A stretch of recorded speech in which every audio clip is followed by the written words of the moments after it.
Hello and welcome to the Cyanide Racing Super Formula Challenge. We're back, finally, and I'm back here and I made it on time. No issues with my vehicle this time.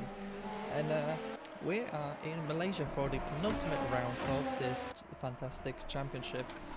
And what can we say about Malaysia? The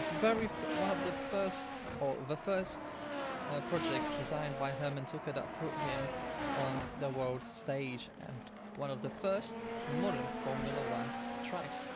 And taking these machines around this track should be very entertaining race. My name is Mateo Schrein, and I will be your commentator for today. We are scheduled to have 22 drivers around here today, which again should come in some new faces I see on the grid myself, which is the box currently occupying P1. Johan Karolczak currently occupying second place. So again, these are practice times. Roland Justin in fourth place. I see Sarah Milfatova again back in third place. Yeah. Again, merely practice, but also seeing quite a lot of returning. Fox is a very fast driver coming from F123. Interesting. So he's definitely showing himself out to be a very fast driver. And it seems like Cyanide is attracting more and more faster personnel. Second race in AC. Well, if they can handle the F1 fine, they should be able to handle these cars, depending if they drive with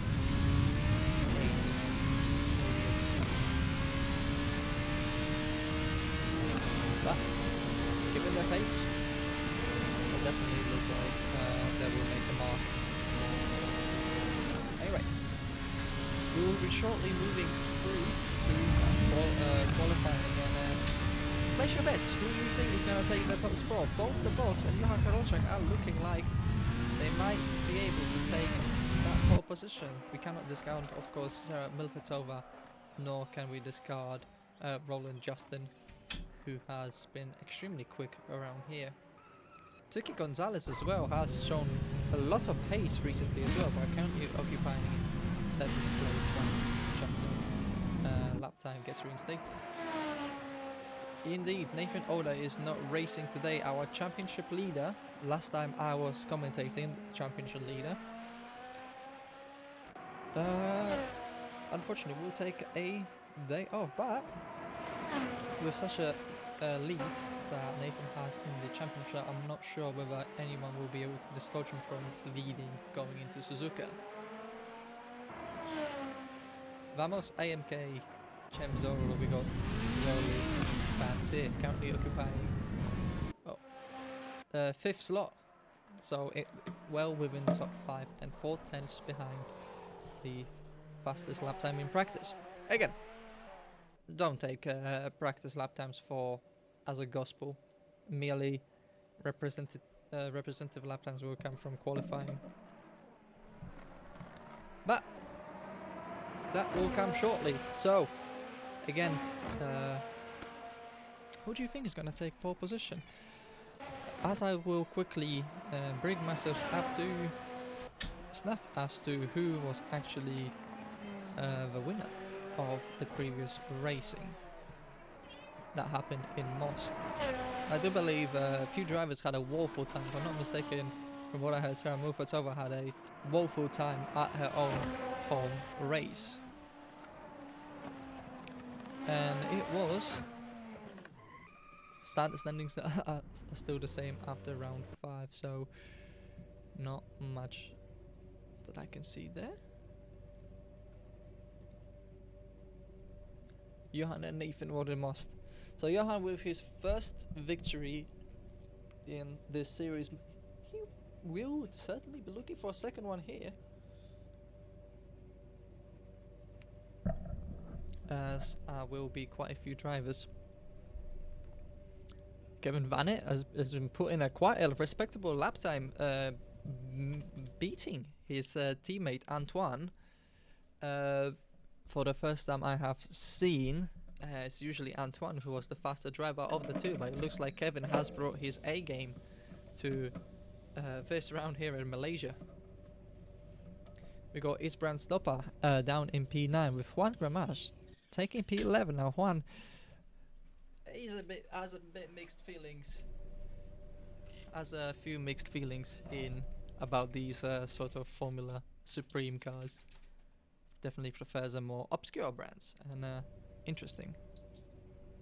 After penalties were applied, it was Victor who actually won in one of the races and most after penalties were applied. And from what I heard, there were quite a large number of penalties that were applied.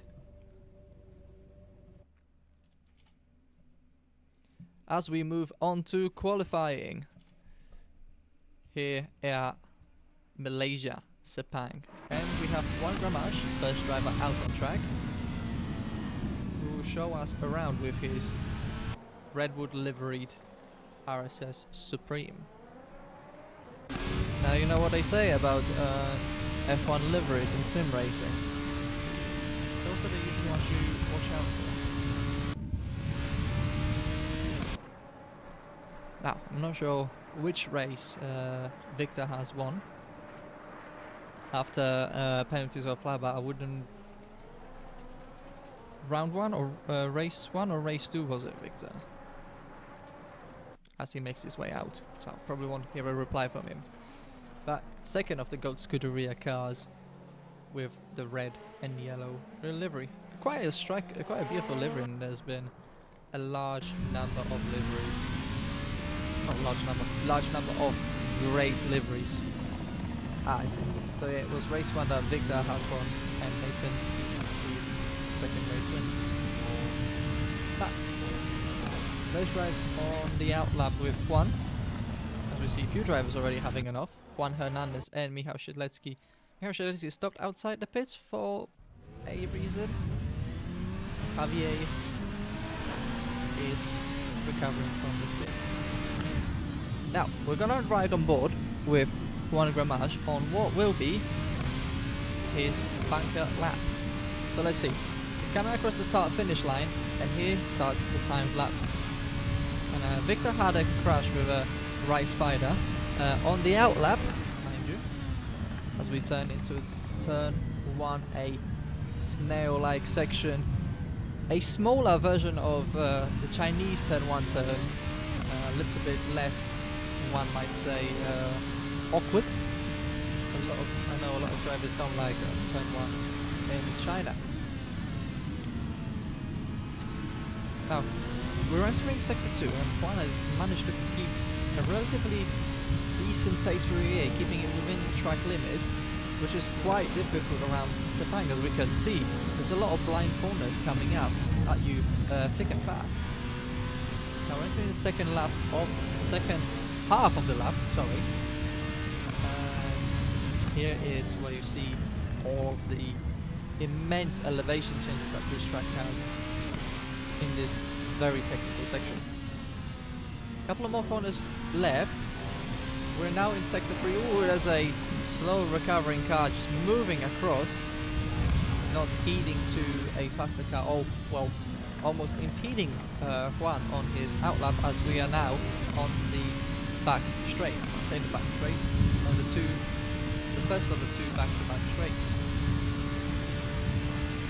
So let's see what Juan can do across the finish line. Bearing in mind he was spooked probably by that recovering car. I know I would be. Not a sight you want to see. Across the finish line is 1:39.5. Now let's not forget that the lap times will be slower than in practice, as drivers have no access to push to pass in qualifying. Whereas in practice they had 10 push to passes. So Sarah currently occupies the first spot, as Isman Stopper now goes 2.5 tenths quicker with 38.5. So knocking Sarah from the pole position. Let's see if the Czech driver can respond on the very next lap. But so far, top 5 all within 1:38 and 4 tenths separating first to fifth. It was a good effort by Antoine Byrne to put himself above his teammate and just under a tenth behind the fastest lap holder, the box, in 4th place. But like we said, these were banker lap times, so let's see what they can do on the second push lap. And the second push lap is usually faster. You have a feel of how the car behaves. You did scrub off a little bit of wear on your tires, but with these cars it's not really an issue. These cars can maintain the similar amount of grip levels. Small track evolution, I see as well. Yep. If you have not set to 100% grip, and small track evolution could be the difference between first place, and it could be difference between first and fifth. Looking at the gaps, as Antoine Byrne now takes pole position with 1:38.564, just 1/100th of a second ahead of Eastman Stopper, and the box takes 3rd place. And as I said, Eastman Stopper off, most likely pulling off after turn 1. As I said, even a small evolution of half a tenth, could be a difference between pole position and, well, a P5. Just look at the gaps that we have between 1st and 2nd, from 3rd down to 7th. These are minuscule gaps around the around the track that has a lap time of over 90 seconds, over a minute and a half. Those are not massive margins at all. If those were the margins around, I don't know, Brands Hatch Indy, then yeah, those would be huge margins, but it just shows how competitive this field is. Few drivers are yet to make the lap times or representative lap times. No, I am not aware of any qualifying bans, so if the stewards office would like to implement qualifying bans for this event. No bans for this race. Fantastic. Also, let me know how the audio balance is, whether the game is too loud or I'm too quiet. Or I'm too loud and the race is too quiet. Or vice versa, as Tuki goes to P9. Not the Sarah improves to P6, as Johan Karolczak now sets the fastest lap time. The box now takes 2nd place, and Johan takes a huge chunk out of the rest of the field with a 10.5, going 10.5 faster than everyone else. We have now 3 cars within 38.5, and the lap times could drop a little bit more.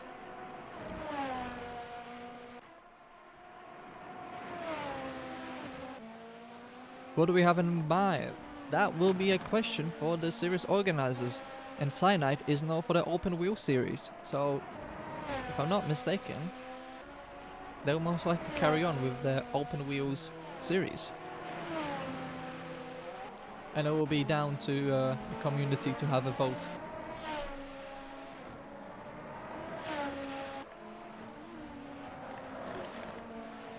May I throw in a wildcard of IndyCar?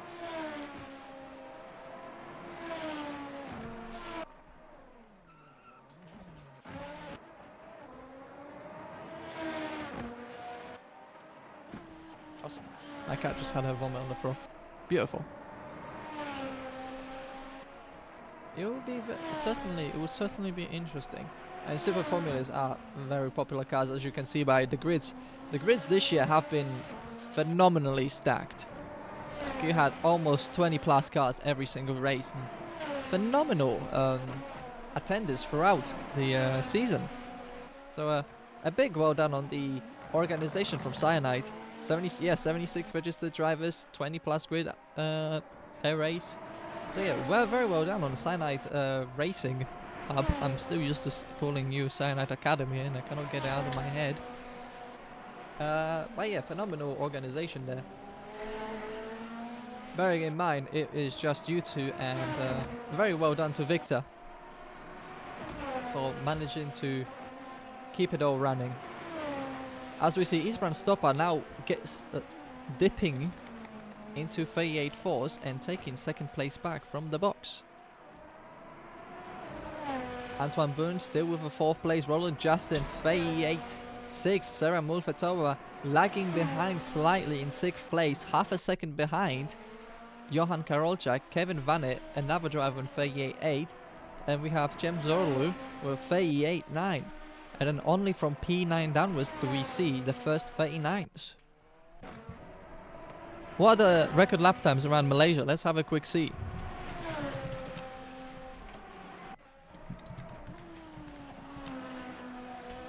In the Sepang International Circuit, the fastest lap time around the track is 1 minute 34.08, set by Sebastian Vettel in the Ferrari SF70H in 2017.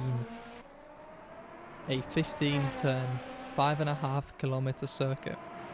So it just shows you how quick these Formula Supreme cars are.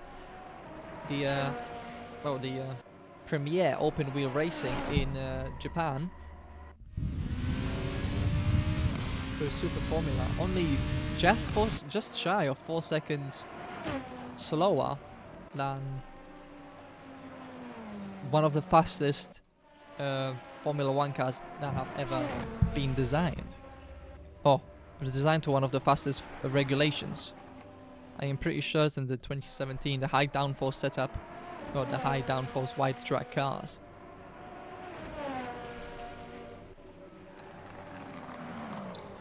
Now, Sepang may have fallen off the Formula 1 calendar, but it certainly has provided some very good close. Sarah Mulfetova now tops the charts. I have completely missed that while I was rambling on about fastest lap times in Formula 1. Sarah Mulfetova tops the chart with Isbrand Stoppa knocking Johan Karolczak down to second row of the grid. Roland Justin was getting close with 38.4. The box has to be satisfied with 5th place with 38.5, with Antoine Byrne less than a 10th behind. In 6th place, James Zolu and Kevin Vanet will share row 4. Lobon and Juan Gramache will share row 5. So down to 6th row with Tuki Gonzalez and Javier Fernandez, we have only 1 second separating those top 12.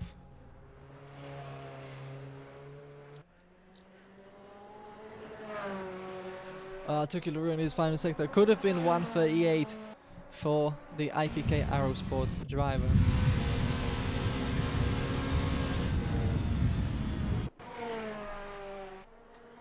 And down from P13 downwards we have Jiglov, Pavel Melnikov, Michał Siedlecki, Bobby, Spider and Shaik. And then we have Victor Bernard down in yes place. Thoughts on the second bottom field?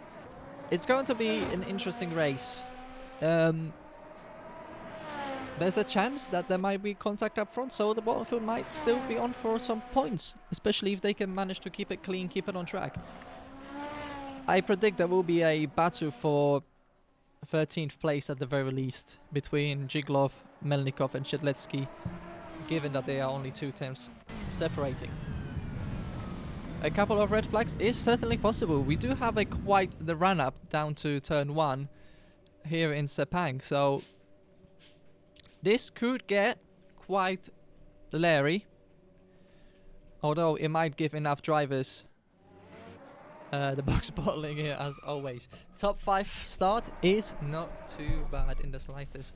Might put you in a little bit of a firing line from the midfield, but as long as you can make it through turn 1, you should be good. Regardless, Malaysia has the advantage of being quite a wide track, and there is a long run up straight, so we should hopefully see the cars settle themselves, settling quite quickly. But that is hopeful thinking. And the thinking I would much prefer to go with.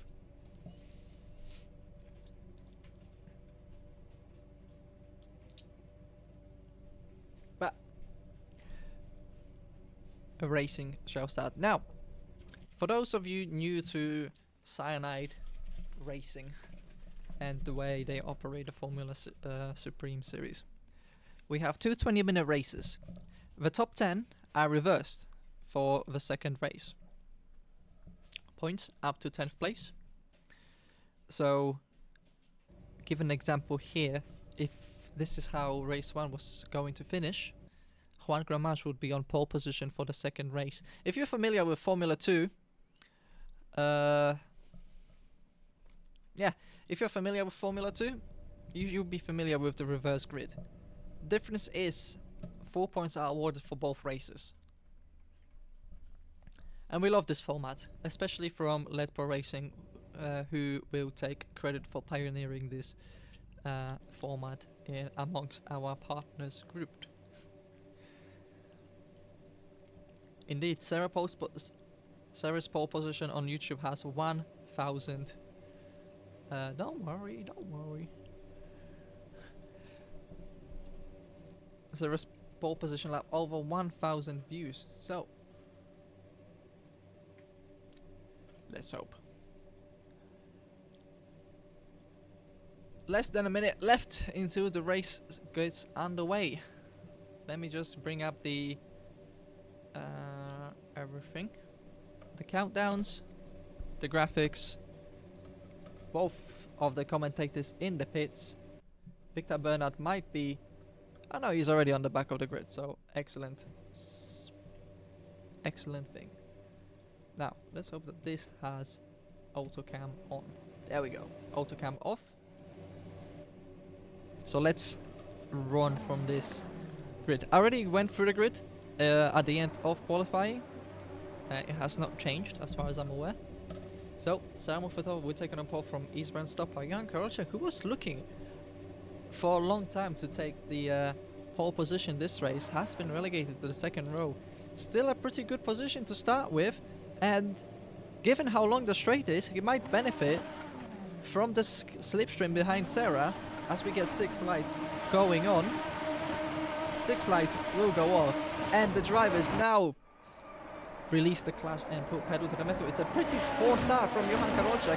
Was a okay start, but Eastbound has had a magnificent, and as I said, starting third has paid off quite well for Johan Karolczak as he goes quite deep into turn 1. There's already contact going 4 wide into turn 1 as cars jostle for position. Slight grabbing is racing, and most of the drivers, in fact all of the drivers, have managed to get through unscathed and pointing in the right direction.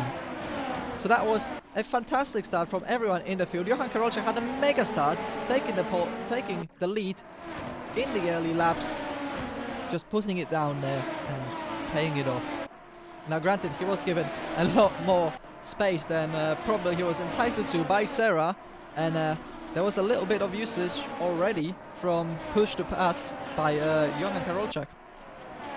So let's see if this early aggressive move will pay off, as we see Spider already down to 17th place already, Michał Siedlecki as well. The box down in P14, so a lot of drama for the box. So a little bit of contact that has gone unnoticed through there. Victor Bernard from the back of the field already. Ooh, there's contact being half spun around. Antoine Bernier spun around as well. Unfortunate for the French driver for the Impact Blue, and it seems like being very slow to recover. Victor himself is slowly moving down the field. Very unfortunate for the Spanish and the French driver, both extremely quick. But very impressive from all the drivers involved to be pointing in the right direction and being jostled only ever so slightly. The big win is Johan Karolczak taking first place, and Juan Gramache improving to P7. Cem Zorlu up to 6th place, so a good effort from the Turkish driver. The big losers unfortunately are Sarah Muffatova from 1st to 4th, the box plummeting down to 9th place, and Victor Bernard and Antoine Bird down in 14th and 16th place. So a lot of chaos amidst the opening turns of Malaysia. We see more contact, and there was a massive contact between Spider and Melnikov, and it looks like Pavel will be racing with red front and rear wings from the damage report. Not the kind of report you would like around Sepang, a very downforce dependent circuit, especially through the twisty bits.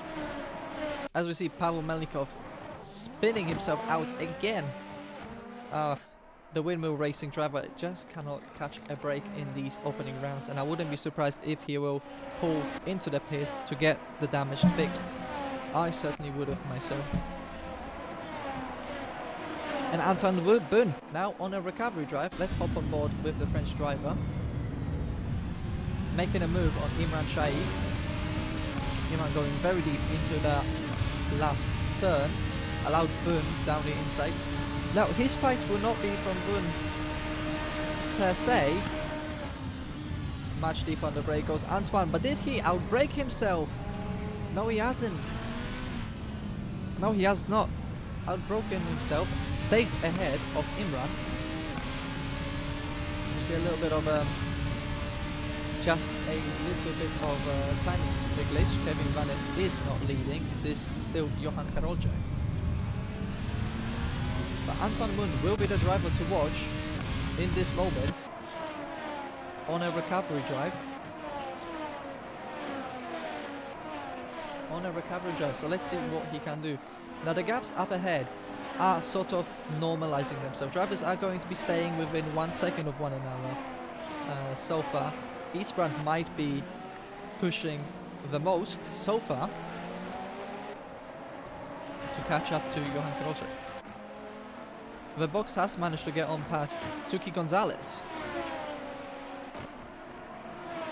Let's see if Tuki can fight the box. Ooh, going very wide through turns number. Where is that? That's in the third sector of the lap. Oh, Victor Bernard is off the ride and into the gravel. And it looks like, from the lack of attempt to move, indeed Victor has gone and called it quits extremely early. No communications there.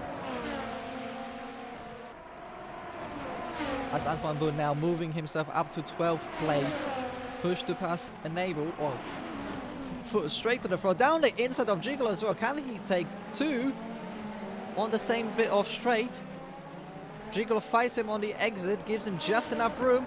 But Antoine squeezes on by.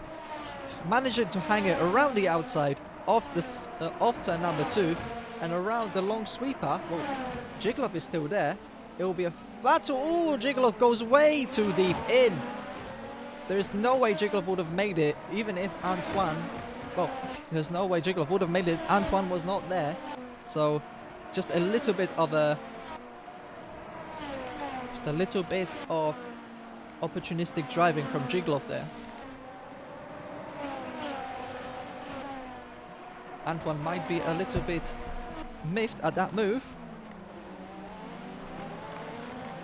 but he's gonna have to attempt another go to get by the Dutch driver, if that flag is to be believed.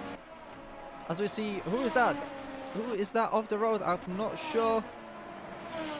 Cannot see. Is that Spider? That is Ray Spider being spun around. It's being, well, spinning either himself or being spun around.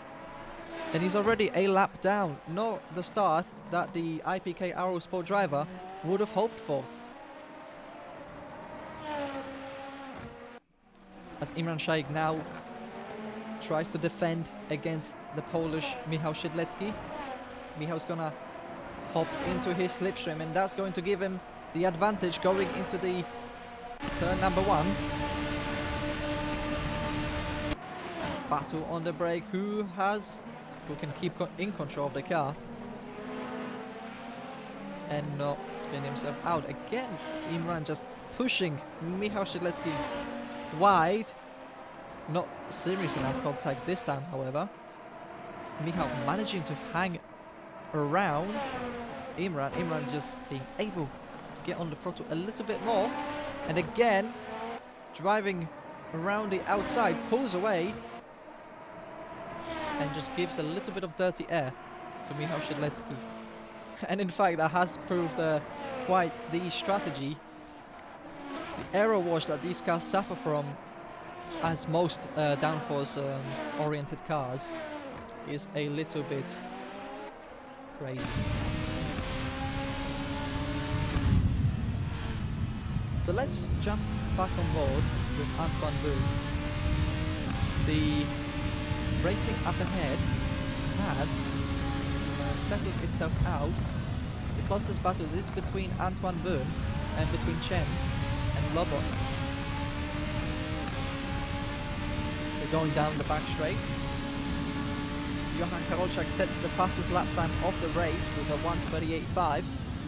Only 2/10 slower than the qualifying lap time, and the drive is, well, burning through the push to passes as Antoine Boone deploys his push to pass while Jigelov's push to pass is on cooldown. A good strategic decision by the French driver puts him back up to 11th place. Now, oh, big contact from Jigelov, and contact again from Jigelov. Again, too deep on the brakes from the Dutch driver. He's certainly gonna have a talking to from the stewards after this second contact. Antoine is now going to be livid behind there.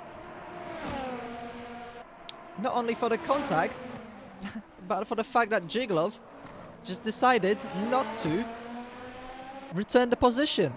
That was, in my mind, illegally taken.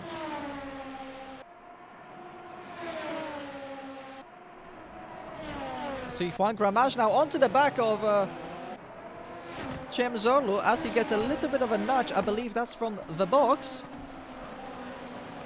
And this battle for 6th place, or might even be 5th place. See, just around the outside, almost as if Juan was stationary, goes the box. The box had crazy grip around the outside. Just made Juan look like he was standing still.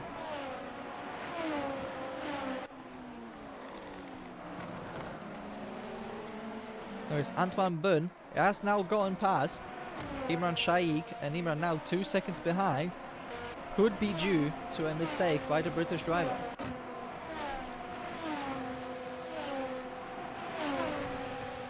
Kevin attacking Tuki Gonzalez. Now Tuki did not have the qualifying session he probably hoped for. He was able to make up a few spots in the opening few corners, well, through the chaos of opening rounds, as Imran sets his personal best lap time.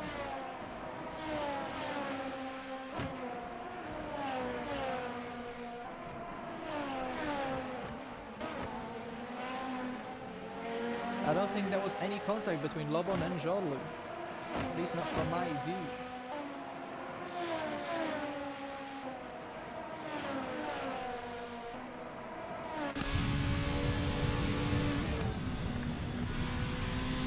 Well, let's see, what are the gaps now? Cem closing down behind Lobon. He's only still 6 tenths behind, he's a bit too far away. Lobon has the advantage in push to passes, having one more than the Turkish driver. So Mulfetova deploying. The top 3 battle might be coming to a little bit of a, well, let's hope, hopefully the battle for first place will be opening back up as Roland Justin goes off, and Roland Justin spins on the main straight. Too early on the throttle for the Hungarian driver, plummets him down outside of the top of the podium places, promotes the Czech Sara Mulfetova onto the podium places. And Justin is going to be under attack from both Zorlu and Lobon.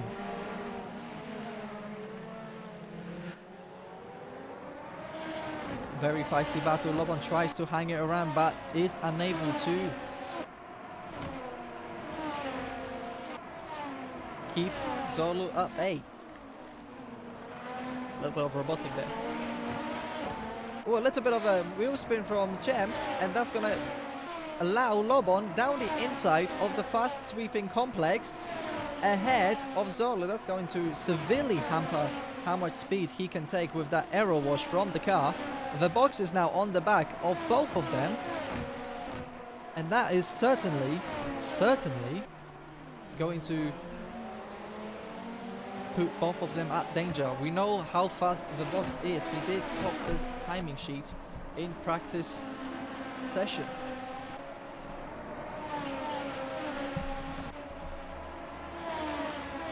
A quick update from the stewarding room.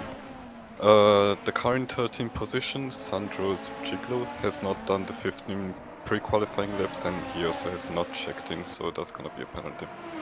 So we have an update from the control room that Jiglov will get a penalty for, well, disregarding multiple directors, race directors' instructions. Zolu on to both Lobon and Zolu with push to pass. Round, well, to the inside goes Zolu. Can he make the apex? Yes, he can. Gets the car stopped just in time. Lobon gives him just enough room. Zolu keeps very much on the inside. A little bit of a mistake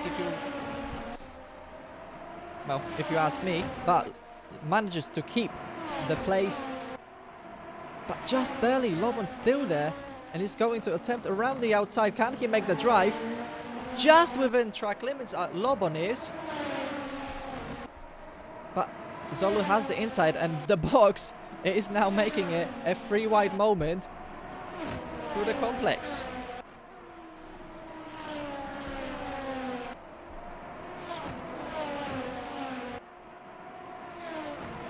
And Zolu has to concede the place again. This is an excellent fight between Ivan Lobon and Cem Zolu, but all this time the box is still there, and it has given the opportunity for another driver to arrive on the scene. Juan Gramage is now going to make it a 4-way fight for the final of the top 5 spots. Cem outside of the slipstream range and falling into the clutches of the box. If the box can stay within 0.3 of a second, he's going to have the slipstream. Oh, very deep on the brakes goes the box, barely avoiding collision. That's going to cost him a little bit of a time, unless he can get on the throttle earlier, and it appears so. He's on the throttle earlier. Down the inside, he's going to try and squeeze the space. He's going to get the space. Cem holds it around the outside. Has the inside for the following corner. Juan is just a little bit of a touch from Juan, unsettling the box. Cem keeps the place, barely, however. That little nudge from Juan has helped the Turkish driver. But this battling will help Lobon the most. It will eat into the time, or the lap times of all these 4 drivers. Or the 3 chasing anyway. Looks like the battle for the first place is sort of just not happening, is it? Johan Krocek is able to control the pace and do just enough to keep Isbran Stopa at bay. Sarah not making too many inroads on Isbran herself. Roland being dropped out of the podium places through his own mistake. So let's see let's stay with this little gaggle that we have currently. Again, the box 4.5 tenths behind. Cem Zolu. Will he attempt another deep on the brake maneuver and try to get himself closer, or try and get a much better exit? Ooh, a little bit of a lockout from Cem. Very early on push to pass. Now the box has more push to passes. And instead, he's not going to use the push to pass. Lobon uses the push to pass right before the braking zone. Probably one of the worst places to use the push to pass. At the end of the straight, it doesn't help you in the corners in the slightest. But the box will have push to pass for any following straights. Either that, or he's thinking, let the 2 fight. Down the inside he goes. Oh, and he spins, half spins, manages to, just about manages to save it, but in fact hits the wall and drops himself way out of contention for the top 5.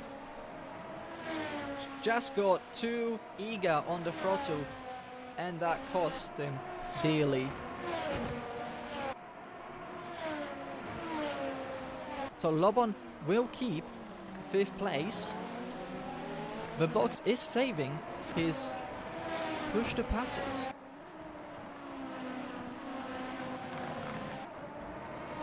So let's see when he will choose to deploy them. Lobon has now recovered the use of the push to pass. It was either a strategic choice to let Cem battle Lobon, or it was just a mistake on the part of the box. There's 1 minute 38 left. There's 2 laps remaining. Johan Karocek is somewhere in the middle of the racetrack. Eastbrand Stopper now closing to within 6/10 of a second behind the leader. So we might see a final 2-lap duel between Johan and Eastbrand. Now Johan is still looking for his first race of the win after the penalty stripped him of the win in last time out in Most. Can he do it on track once again? Now Stopper has 1 more push to pass. Well, I'm here to correct you because Johan actually has won in Most. It was Nathan Alder in race 1 who has got a penalty, which made Victor win. Second race. Yeah, here from the stewarding room again to say the race spider car number 25 will be investigated for potentially teleporting back to the pits and coming back into the race. Okay, so more investigations after the race. You see, even closer, Tuki Gonzalez. Ooh, as the box spins out, and that's going to promote everyone behind him. It's a disaster for the English driver, who's looking very good in the very early part of the race. Down the inside goes the IPK Arrow driver, just manages to push Juan off the circuit. Whether that was a legal move or not, I will. Oh, down the inside goes Juan Gramaj. That's not going to end very in any way, shape or form good for the Spanish driver. Tuki was not giving him any room, and Juan was trying to make any room that he could, and it harpers down into the duel in the Praga Championship between one of your race directors and Luka in Praga, in Istanbul. Exactly what I was thinking. He's just trying to make space where there was no space and ended up paying the price for it. Very unfortunate, as Juan stops in the middle of the racetrack for a reason or another. As the box now battling Cem again. Round the outside he tries. Can he make it? Does he have the speed? Cem down the inside. Keeps the position. Now onto the final back straight. With the push to pass enabled. Ooh, down the hairpin. Cem keeps the position. Good battle going on. Up and down the field. But yeah, the box just... his tyre is a little bit hurt by that little spin. Cem's tyre is a little bit healed. Before that, Johan Karocek crosses the finish line, but I want to stay on board with this battle as Box has a little bit of a wheel spin. That's going to cost him a little bit of lap time. Cem still has a push to pass to his name, and it will give him a better drive out of the final corner to keep the place, unless he spins. No, he doesn't. Cem will keep P8, and the box with a disappointing 9th position. However, for a good second race start, Box will take 2nd place, and Antoine Boone recovering to a fantastic 10th place. A great recovery drive from the French driver. Hi Dave, get on the commentary booth right now.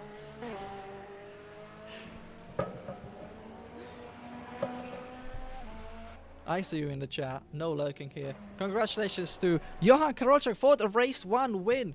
Another race win for the French driver of Gold Scuderia. Controlled the race from start. That first lap move was very crucial. Whether it was legal or not, Dave's fiance, Dave is going on to commentate. We gotta do racing and stuff and PG rated words. But yeah, congratulations to Johan Karocha for taking first place. Isman Stopper takes second place. Sarah Mulfatova manages to recover from third place. Might be disappointed with that third place, considering the qualifying. But she just had no answer to the top two. Roller Justin definitely will be disappointed with fourth place through his own mistake, only managing fourth place. Lobon with a great fifth place. Tuki Gonzalez from outside of top 10 to sixth place, a fantastic drive. Kevin Vanit with a seventh place, great drive. Champ Solo, oh, what could have been? It could have been a top 5 for sure, had it not been for that spin, but a great drive regardless from the Turkish driver. The box takes 9th place. There's been definitely disappointed with the pace he has shown earlier. Antoine Boone, a great recovery drive. What could have been for the French driver? Definitely could have been a top 5. Ibran takes P11. Michał Siedlecki with a 12th place. Jigalov might have a few places dropped after this race, with Javi Fernandez 14th, Rickson Bobby with 15th. Juan Gramash takes a woeful P16.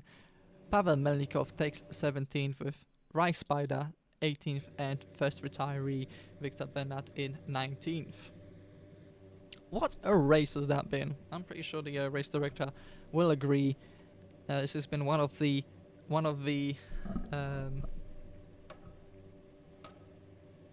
cleanest, I would say, and one of the greatest displays of driver to driver battling without ending in a horrible disaster, minus few individuals. But there's been a phenomenal display of racecraft displayed by vast majority of the field. Well, I'm here again from the stewarding room. Juan Gromage will be investigated for stopping in the middle of the track. But yeah, thank you for everyone for not having red flags in the first race. That was amazing to watch. Good luck in the second race. Good luck in the second race indeed. So let's go over with the second race, as Juan has more woes to his name. So on reverse pole position, we will have Antoine Byrne with the box joining him on the front row. Now, given the pace that the box has displayed, this could be very good for him to take a race win in the second race, but he's going to have some opposition from Antoine. He's a very fast driver himself. Cem will start in P3, joined alongside from Kevin Vanit, so we will have 2 Impact Blue cars in the first 2 rows. Tuki Gonzalez will take 5th position, with Lobon taking 6th position. Roller Justin will be just behind his teammate in 7th position, with Sarah Mulfatova on 8th. 9th position will be Isman Stopper, and our race 1 winner will be 10th. And we have seen that Juan has stopped because he thought race has ended.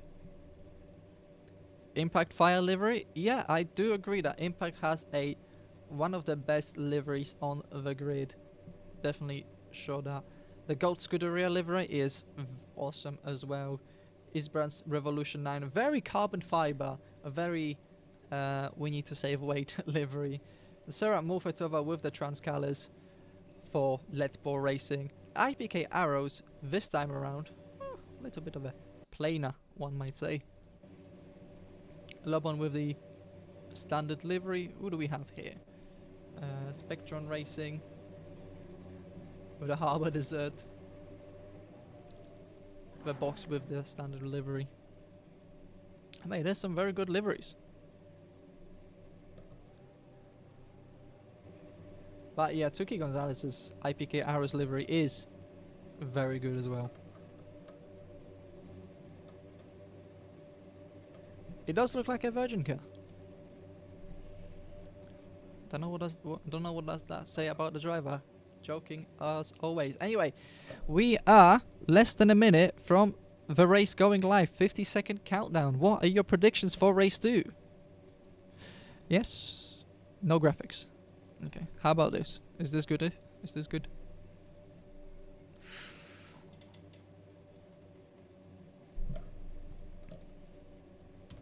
There we go. Right, race to predictions from everyone in the chat. Before we go live, we have 25 seconds.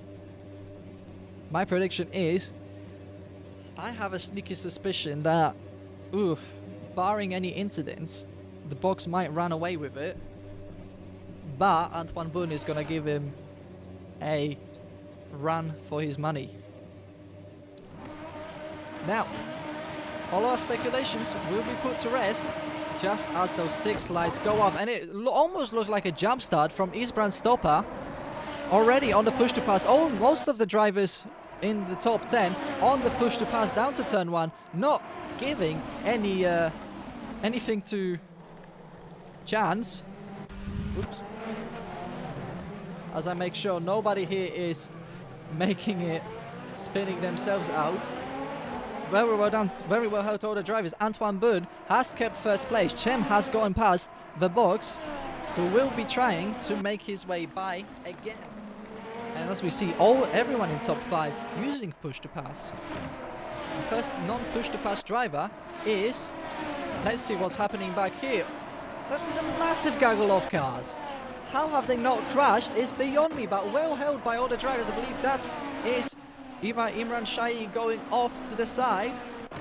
It's down the inside of Kevin Vanek, goes down Mufatova, manages to keep it well inside of Kevin Vanek's car, takes P8 away from the French driver. A little bit of lockups behind, and everyone is still facing the right way. Excellent driving from everyone involved. There's been a massive free wide moment through some of the fastest corners on this racetrack without carnage. So, extremely well driven by everyone. I'm impressed. But anyway, at the end of lap 1 is Antoine Boone leading from Cem Zolu, from Isbrand Stopper now, as around the outside tries the Dutch driver. The box switches on the inside, and Isbrand is now stuck behind yet another slipstream. Oh, has more slipstream. See Imran Shaikh and Javier Fernandez. Down the inside goes Javier. Managed to keep it clean through the first complex. We see another P5 battle. Javier has the speed. He will be almost a car length ahead, but down the inside attempt. And there is contact between Juan Gramage and is that Rixon Bobby. Rixon Bobby is being collected by the half-spinning car of Juan Gramage. Juan managing to save it in a very loose turn by not spinning out. As for Roland Justin, he's looking or sizing up Lobon for the top 5. He's going to try to make amends as we have the first retirement of Pavel Melnikov from race number 2, 3 minutes in. Roland Justin sizing up Lobon for a top 5 finish. Now Roland will be trying to make amends for the mistakes that were committed in the first race. Certainly hoping for a podium finish.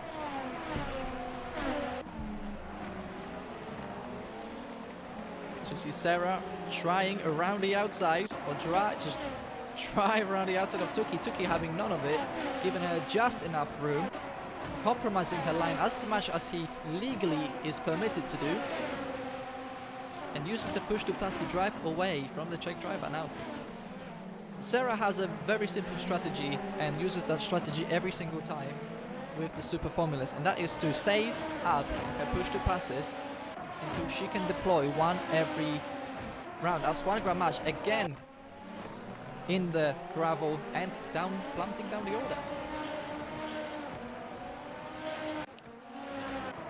But as I was saying, Sarah has a very simple strategy when it comes to push to passes. Save them until the end, until you can deploy them one every lap.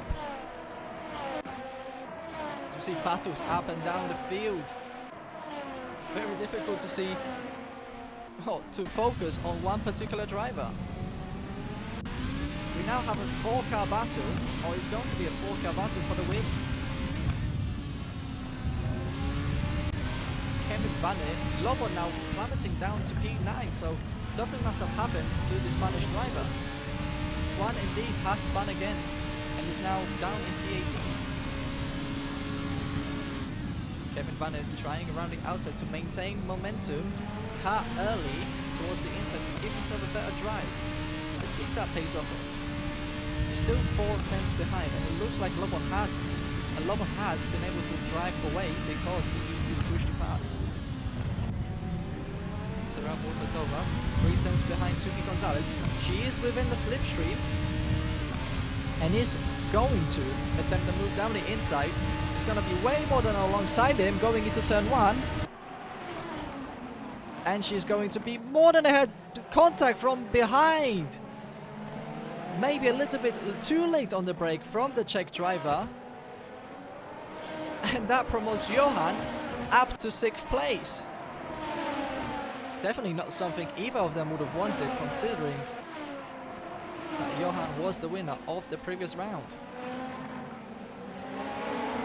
Lucera with the outside maneuver just has the much more grip than Tuki had on the inside and drives away. Tuki losing another position. There's contact between Lobon and Tuki Gonzalez. Tuki goes off into the gravel. Lobon manages to keep control of the car. Just barely, however. That promotes Victor up to P9. And Sarah can sleep soundly knowing that the two people behind her will no longer bother her. But wow, that was a massive, massive crash between those two. I could not even give you my opinion of what happened there. It all happened so quickly. With the angle I had, anyway. I'm sure the stewards will have a lot more. Anyway, we have Imran Shaikh on the back of Jiglov. Jiglov using the push to pass. But what we have found out, that if a car ahead of you, if you're within the slipstream range,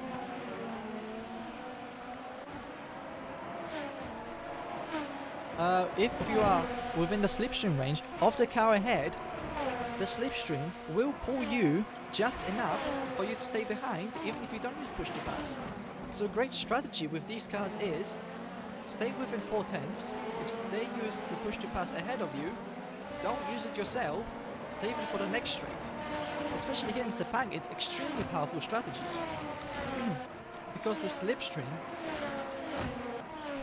because the slipstream will just pull you along.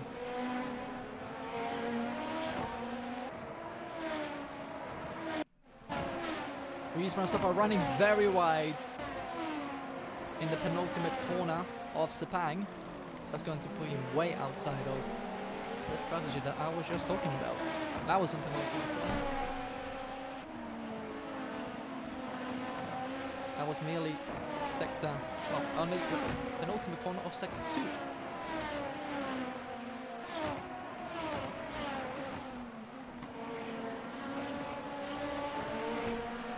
So let's stay on board with Isbran. He's using the push to pass in here, trying to get within the slipstream range.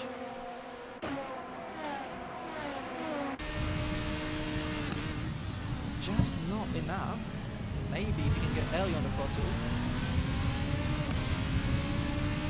Upshifted too early. And that's going to just pull the box away.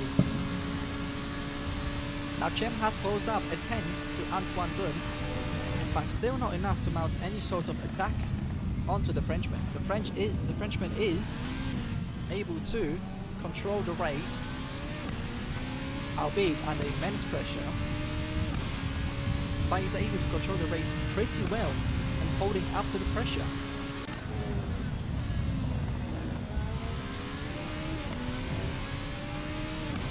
As Johan, was that just a I think that might be just a glitch from the lifetime. Transponders in the cars are a little bit off, it seems.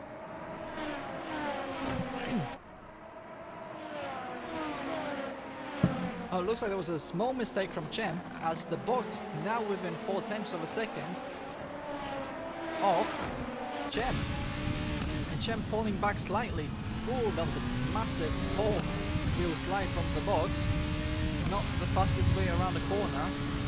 It only really works on four-wheel drive cars.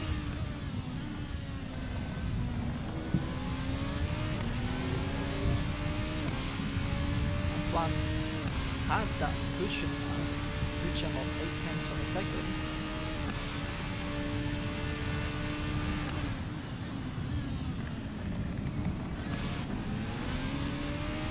Depending on the front who goes the box. Again, live timing's glitch. It appears to me that Roland has caught up 0.2 of a second to the guys up ahead. Antoine is controlling the race very well.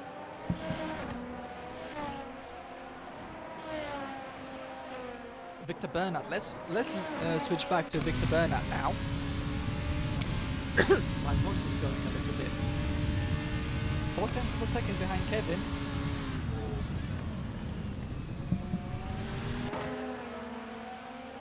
Let's see what the Spaniard can do. Now race 1 did not go his way, but it looks like race 2 is infinitely better and he's on course to score some good points in this race. P7 might look a little bit out of reach, but an 8th place is certainly not. How's the rest of the grid forming up? We have Juan Gramage still on a recovery drive down in P16. We have Toki Gonzalez after that massive crash well outside of the points. Imran Shaikh plummeting down the order. Yes, he is. Yes, he is indeed.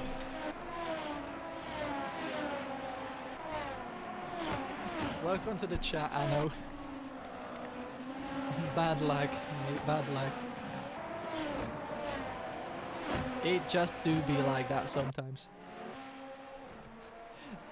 Yeah, as the famous saying goes, it can always get worse. And it looks like it might get worse for Cem, as the box now 0.3 behind the Turkish driver. Under pressuring him to lose even more time.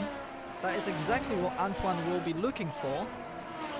The more these two fight, the more time they will lose to the first place.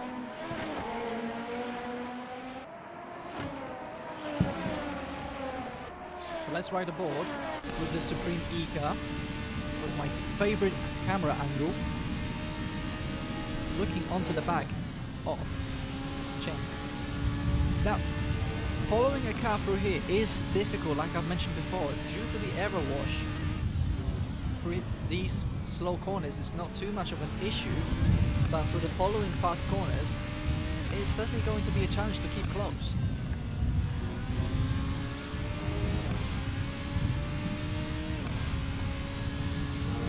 Now TB will have to somehow get onto the back and within the slipstream range down this main straight. Both Cem and the box using those push to passes on the back straight.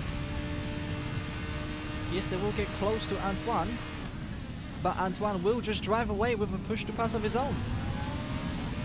There's only about 4 more laps remaining, and as we can see, Antoine is just driving away.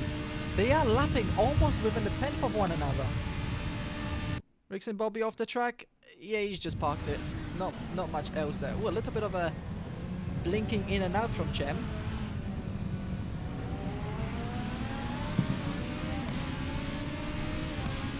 Let the timing screen sort themselves out and let's see what the gaps truly are.